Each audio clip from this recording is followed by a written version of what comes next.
Hey everyone, it's Chris. Let's do a Bible reading challenge together this year. Ever wanted God's peace to be with you 24/7? Or find answers to life's big questions? The Bible can change your life, and we're doing it together. Check out the description below for a free PDF with a daily reading checklist to keep you on track from January to December. Let's keep going with Deuteronomy today, from chapters 24 to 27. Deuteronomy 24. If a man marries a woman who becomes displeasing to him because he finds something indecent about her, and he writes her a certificate of divorce, gives it to her and sends her from his house, and if after she leaves his house she becomes the wife of another man, and her second husband dislikes her and writes her a certificate of divorce, gives it to her and sends her from his house, or if he dies, then her first husband, who divorced her, is not allowed to marry her again after she has been defiled. That would be detestable in the eyes of the Lord. Do not bring sin upon the land the Lord your God is giving you as an inheritance. If a man has recently married, he must not be sent to war or have any other duty laid on him. For 1 year he is to be free to stay at home and bring happiness to the wife he has married.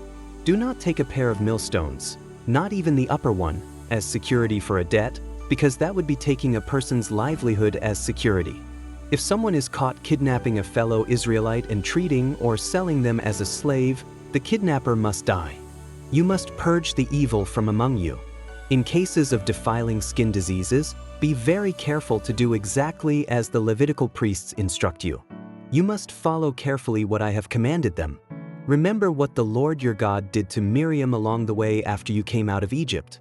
When you make a loan of any kind to your neighbor, do not go into their house to get what is offered to you as a pledge. Stay outside and let the neighbor to whom you are making the loan bring the pledge out to you. If the neighbor is poor, do not go to sleep with their pledge in your possession. Return their cloak by sunset so that your neighbor may sleep in it. Then they will thank you, and it will be regarded as a righteous act in the sight of the Lord your God. Do not take advantage of a hired worker who is poor and needy, whether that worker is a fellow Israelite or a foreigner residing in one of your towns. Pay them their wages each day before sunset, because they are poor and are counting on it. Otherwise they may cry to the Lord against you, and you will be guilty of sin. Parents are not to be put to death for their children, nor children put to death for their parents. Each will die for their own sin. Do not deprive the foreigner or the fatherless of justice, or take the cloak of the widow as a pledge. Remember that you were slaves in Egypt, and the Lord your God redeemed you from there. That is why I command you to do this. When you are harvesting in your field and you overlook a sheaf, do not go back to get it. Leave it for the foreigner, the fatherless, and the widow, so that the Lord your God may bless you in all the work of your hands. When you beat the olives from your trees, do not go over the branches a second time. Leave what remains for the foreigner, the fatherless, and the widow. When you harvest the grapes in your vineyard, do not go over the vines again. Leave what remains for the foreigner, the fatherless, and the widow. Remember that you were slaves in Egypt. That is why I command you to do this. Deuteronomy 25. When people have a dispute, they are to take it to court and the judges will decide the case, acquitting the innocent and condemning the guilty. If the guilty person deserves to be beaten, the judge shall make them lie down and have them flogged in his presence with the number of lashes the crime deserves, but the judge must not impose more than 40 lashes. If the guilty party is flogged more than that, your fellow Israelite will be degraded in your eyes. Do not muzzle an ox while it is treading out the grain. If brothers are living together and one of them dies without a son, his widow must not marry outside the family. Her husband's brother shall take her and marry her and fulfill the duty of a brother-in-law to her.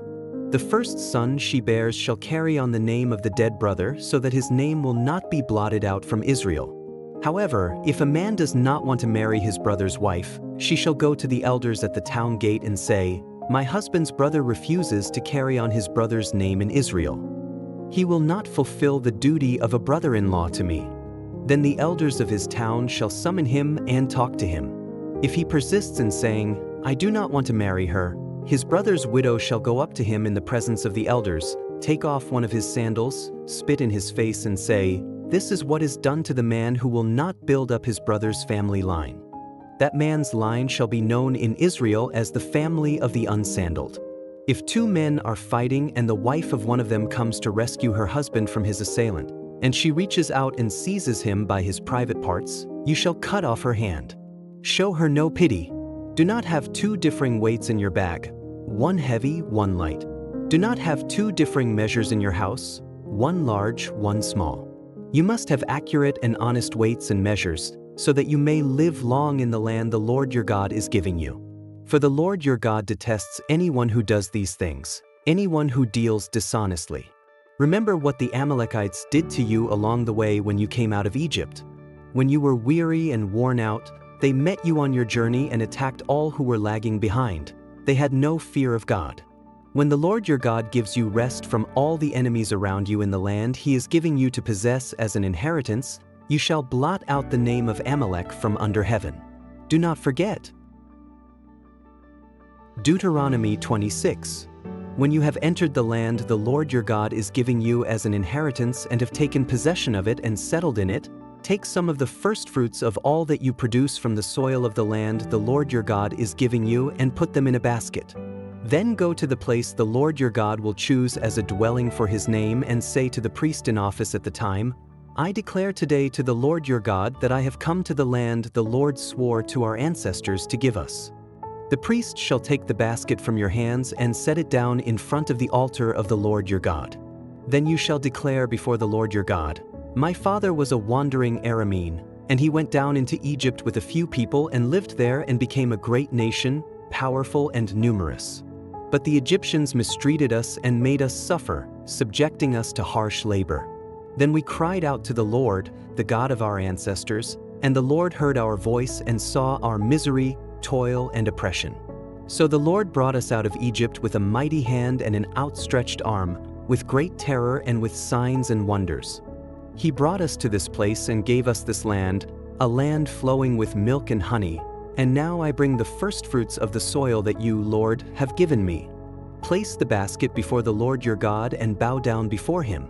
Then you and the Levites and the foreigners residing among you shall rejoice in all the good things the Lord your God has given to you and your household. When you have finished setting aside 1/10 of all your produce in the 3rd year, the year of the tithe, you shall give it to the Levite, the foreigner, the fatherless and the widow, so that they may eat in your towns and be satisfied. Then say to the Lord your God, I have removed from my house the sacred portion and have given it to the Levite, the foreigner, the fatherless and the widow, according to all you commanded. I have not turned aside from your commands, nor have I forgotten any of them. I have not eaten any of the sacred portion while I was in mourning, nor have I removed any of it while I was unclean, nor have I offered any of it to the dead. I have obeyed the Lord my God. I have done everything you commanded me. Look down from heaven, your holy dwelling place, and bless your people Israel and the land you have given us as you promised on oath to our ancestors, a land flowing with milk and honey.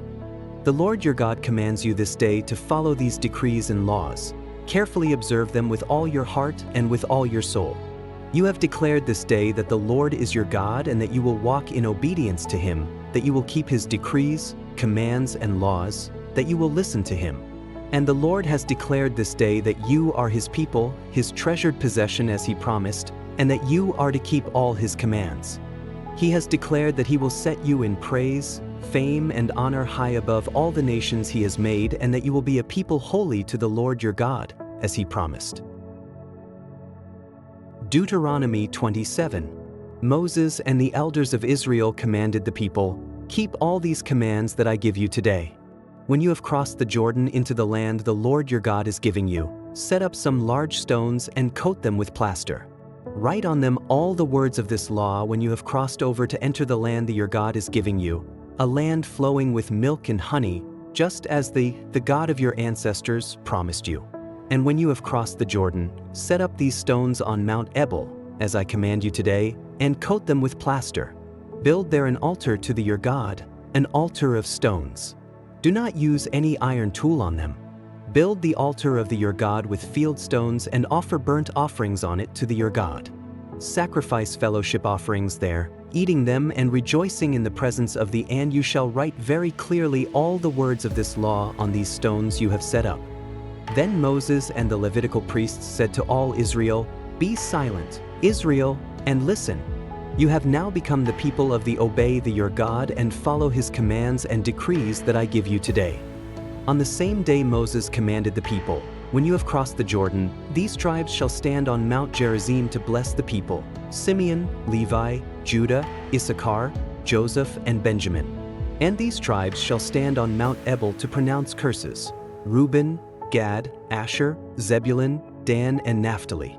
The Levites shall recite to all the people of Israel in a loud voice, "Cursed is anyone who makes an idol, a thing detestable to the work of skilled hands, and sets it up in secret." Then all the people shall say, "Cursed is anyone who dishonors their father or mother. Cursed is anyone who moves their neighbor's boundary stone. Cursed is anyone who leads the blind astray on the road. Cursed is anyone who withholds justice from the foreigner, the fatherless, or the widow. Cursed is anyone who sleeps with his father's wife, for he dishonors his father's bed. Cursed is anyone who has sexual relations with any animal. Cursed is anyone who sleeps with his sister, the daughter of his father, or the daughter of his mother. Cursed is anyone who sleeps with his mother-in-law. Cursed is anyone who kills their neighbor secretly. Cursed is anyone who accepts a bribe to kill an innocent person. Cursed is anyone who does not uphold the words of this law by carrying them out." Then all the people shall say, "Think." Ready to dive even deeper into the Bible? I've got a complete course for you to explore every book from cover to cover. Check out the link in the description. Share this journey with your loved ones. God's Word is for everyone.